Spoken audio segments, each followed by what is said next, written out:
سے اور اس کی منازل سے حضرت انسان کو کچھ سمجھایا جا رہا ہے کہ جب تو پیدا ہوا تھا تو چاند کی طرح سارا زمانہ تیرا منہ دیکھنے آیا تھا، تو بھی اس وقت لوگوں کی توجہ کا مرکز بن گیا تھا، اور پھر منازل طے کرتا رہا، اور جوانی کی دہلیز پہ جب تم نے قدم رکھا اور تو بدر تمام ہوا، جب شباب کی بجلیاں تیری آنکھوں سے ٹپکنے لگی، تو پھر تیری نظر کا خمار بھی کئیوں کے دل لوٹتا تھا، کئیوں کی نیندیں اچاٹ کر دیتا تھا۔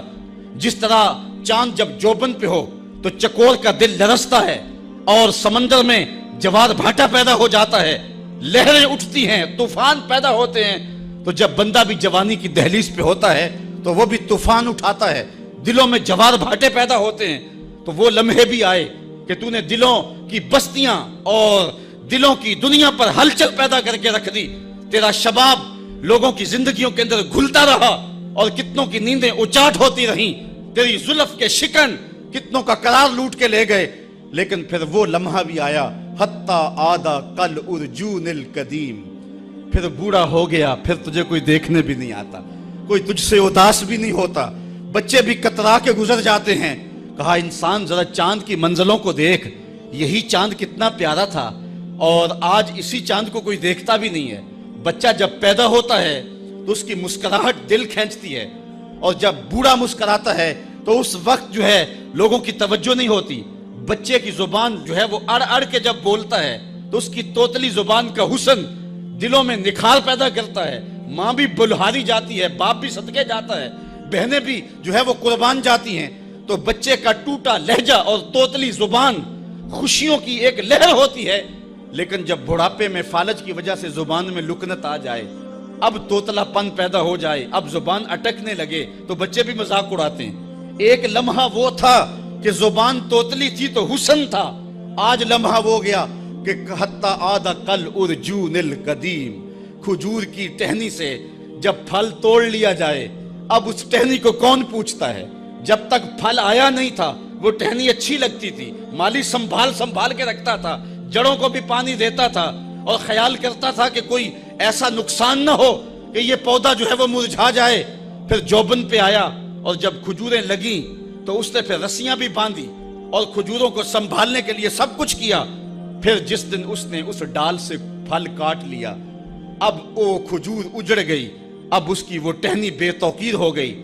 انسان کی زندگی کا جب شباب لٹ جاتا ہے اور بڑھاپے میں جب وہ کسی قابل نہیں رہ جاتا، تو پھر اس کی بھی یہ مثال ہے، حتی آدھا کل ارجون القدیم، جیسے کھجور کی پرانی ڈال ہو۔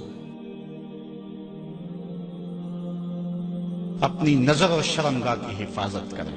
اس دور کا سب سے بڑا فتنہ یہ ہے کہ نگاہیں پاک نہیں رہی، نگاہیں غلیظ اور گندی ہو گئی، شرمگاہوں میں وہ تقدس نہیں رہا ہے۔ حضور علیہ السلام نے ارشاد فرمایا، من زنا زنیا بہی ولو بہی تانے دارے ہی، جس شخص نے زنا کیا یہ عمل اس کے گھر بھی لوٹے گا، اگرچہ اونچی اونچی دیواریں کیوں نہیں کر دیتا۔ یہ مکافات عمل ہے۔ گندم از گندم بروئے جو از مکافات عمل غافل مشو، گندم بو گے تو گندم کاٹو گے، جو بو گے تو جو کاٹو گے۔ نظر کو تقدس دو، نظر کو پاکیزگی دو۔ حضرت لقمان حکیم کہتے ہیں کہ میں کئی نبیوں سے ملا ہوں، کئی نبیوں سے ملاقات کی ہے، اور میں ان سے 2 4 باتیں جمع کی ہیں، اور ان ساری باتوں کو میں نے جمع کر کے 100 باتیں جمع کی ہیں، اور ان کا پھر میں نے خلاصہ تیار کیا ہے۔ ان میں 8 باتیں الگ کی ہیں۔ ان 8 باتوں میں ایک بات یہ ہے، جب کسی کے گھر جاؤ تو نظر کو حفاظت میں رکھو۔ جس شخص کے مہمان بنو، جس کے گھر جاؤ، تمہاری نظر نہ بھٹکنے پائے۔ نظر اگر غیر محرم کو شہوت سے دیکھتی ہے، حدیث میں آتا ہے کل قیامت کے دن جہنم کی آگ سے بھر دی جائے گی، وہ سخت رسوا ہوگا۔ آج میڈیا کی آوارگی اور انٹرنیٹ پہ جو کچھ ہو رہا ہے، ٹیلی ویژن اور سینما جو بدتمیزی پھیلا رہے ہیں، اور موبائل پیکج جس طرح بے حیائی کو فروغ ہو رہا ہے، ہم اس کے خلاف پوری قوت کے ساتھ بند باندھیں۔ اپنی اولادوں کے ہاتھوں سے ناول چھین لو، ان کے ہاتھوں سے جو ہے وہ فلمیں چھین لو، ان کی خلوتوں پہ نظر رکھو اور ان کی حفاظت کرو۔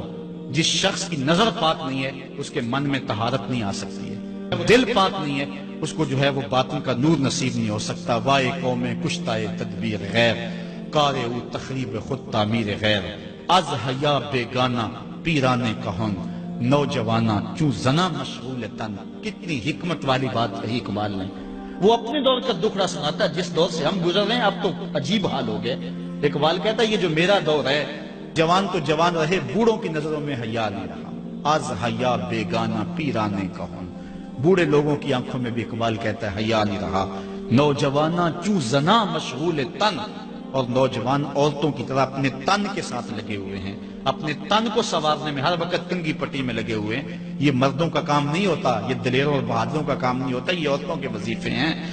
در دل شاں آرزوہا بے ثبات مردہ زائن از بطون امہات. ان کے دلوں میں آرزویں کوئی اور ہی ہیں اور ماؤں کے پیٹوں سے مردہ جنم لے رہے ہیں. دخترانے او بزلف خود اسیر شوخ چشموں خود نماؤ خردہ گیر. اور قوم کی بیٹیاں اپنی زلف کی خود قیدی ہو چکی ہیں اور ہر وقت جو ہے وہ اپنے آپ کو آئینے میں دیکھتی رہتی ہیں. ساختہ پرداختہ دل باختہ ابروان مثل دو تیغے آختہ. وہ جو گھر کی رونق تھی، جو آبرو اور حیا کا دوسرا نام تھا، آج وہ دل پھینک قسم کی ہو گئی ہے. آہ قوم میں دل سے حق پرداختہ مرد و مرگ خیش را نہ شناختہ. اقبال کہتا ہائے قوم کہ جو مر گئی اور اسے ابھی تک پتہ ہی نہیں چلا کہ میں مر چکی ہوں اور جینے کا سامان نہیں کرتی. حضور نے فرمایا ہر دین کی کوئی پہچان ہوتی ہے، میرے دین کی پہچان حیا ہے. اگر حیا نہیں ہے تو دین ہی نہیں ہے.